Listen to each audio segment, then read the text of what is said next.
Miloedd o flynyddoedd yn ôl, roedd bobl yn byw yn y fforest, y mynyddoedd ac yn yr ogofau yn India. Bydden nhw'n gwylio ac yn arsylwi ar fel roedd yr anifeiliaid a natur yn symud, a hynny'n heddychlon a bodlon. Dechreuon nhw wedyn ni symud fel yr anifeiliaid, y coedwig, y mynyddoedd a hyd yn oed ser y nos, ac yna creu techneg arbennig o'r enw yoga. Mae yoga yn ffordd i ymarfer y corff, yr anadl a'r meddyliau i gyd yr un pryd. Mae yoga a wneud i ni deimlo'n grêt. Dewch i ni wneud yoga gan symud drwy stori. Mae Mam a'r Goll, a dyma 2 fwnci bach a bydd yn helpu fi heddi. Aron, Bryn, Bobi. Dwi wedi colli Mam. Daeth iar fach yr haf, da dim byd i'w wneud, at mwnci bach trist, gwenodd a dweud, Mi ffeindiwn dy fam, po mor fawr yw hi. Mawr iawn, medda'r mwnci. Mae'n lot mwy na fi. Yn fwy na thi, dyna lwcus yn dy fe. Dwi newydd i gweld hi'n bwyta ei the. Na, eliffant ydi hwn. Chi'n barod i symud fel eliffant? Rhowch eich llaw mas, a llaw o dan, dalwch eich trwy, barod i signo'r dŵr i fewn. Wwsh!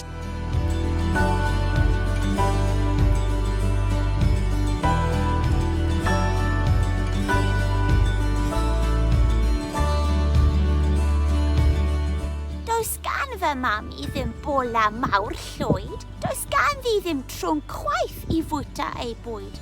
Ac mae cynffon fy mam yn troelli yn dyn o gwmpas y cangau a'r brigau fel hyn. Yn troelli yn dyn? Dere da fi del, dwi gwybod lle mae hi'n cael seibiant a sbel. Na, neidir yw hon.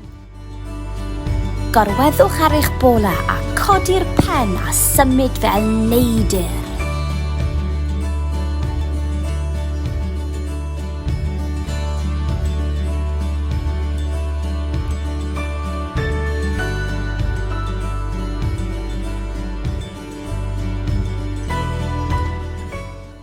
Ond dydy fy mam ddim yn gynffon i gyd. Na'n hisian a sisian o hyd ac o hyd. Mae ganddi hi dafod i siarad yn glir. Ac mae ei choesau hi'n gryf ac yn hir. Mae ganddi goesau? Wel, dere da fi. Mae dy fam wrth y blodau yn siŵr i ti. Na. Pri cop ydi hwn. I chi'n barod i symud fel corin? Dewch lawr ar eich trad a rhowch eich dwylo tu ôl eich trad.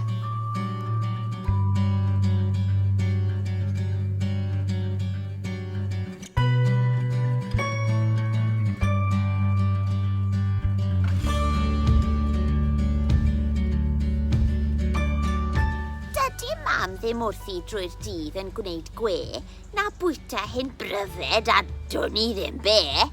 Mae'n well ganddi ffrwythau mawr melys llawn sydd sy'n dod o ben uchaf y goeden bob dydd.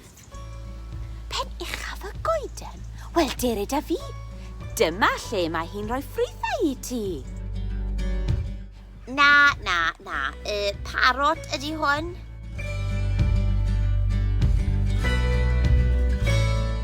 I chi'n barod i symud fel parot?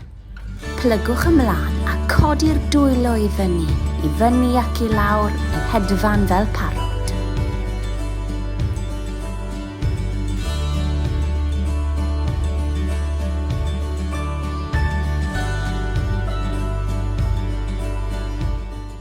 Mae trwy'n gan fy mami ddim bwa o big. Dydy mam byth yn sgrechian pan fydd hi yn ddig. Does ganddi ddim adain, does ganddi ddim plu. Ond mae'n gallu neidio a llamu yn hi. Neidio a llamu? Pam na ddedys di hyn? Mae dy fam di acw yn ymyl y llyn. Na. Llyffant ydi hwn. Ydych chi'n barod i wneud broga? Plygwch i lawr ar eich trad a'ch dwylo a byddwch yn barod i neidio.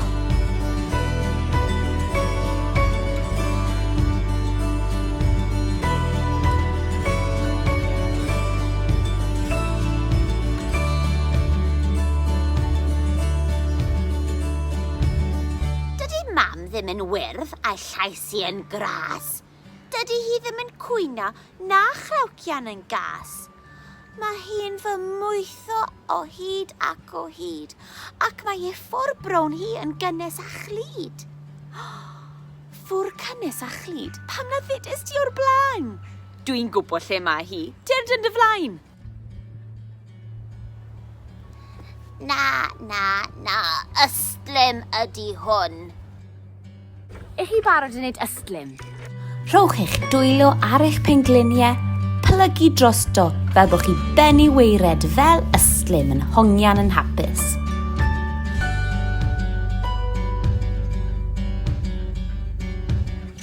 Pam wyt ti'n drysu fel hyn bob tro? Fe wedys i fod ganddi ddim adain yn do. Dydy mam ddim yn cysgu a'i ffenni lawr, ac fe wedys i o'r blaen ei bod hi'n fawr. O, fe ynghofies i, ond dere, dwi'n siŵr fy mod i wedi gweld hi wrth ymyl y dŵr. Na. Dyma'r eliffant eto. Ddim dyma fy mam. Bys i bod arna ti, does dim o'r rhain yn debyg i mi. Yn debyg i ti?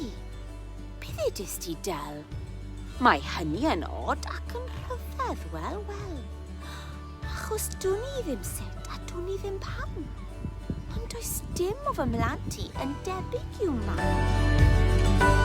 Gyfynnwch chi mam neu dad i helpu chi fod yn lindys bach. Roliwch mewn mat.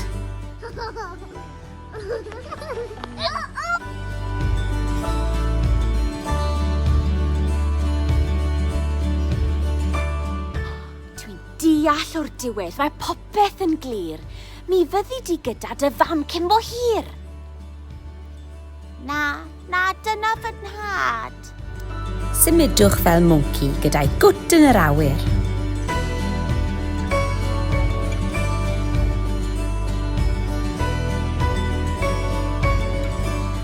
Dere ma, mwnci bach. Mi redwn bob cam. Mae'n hen bryd ni'n dau fynd adre at mam.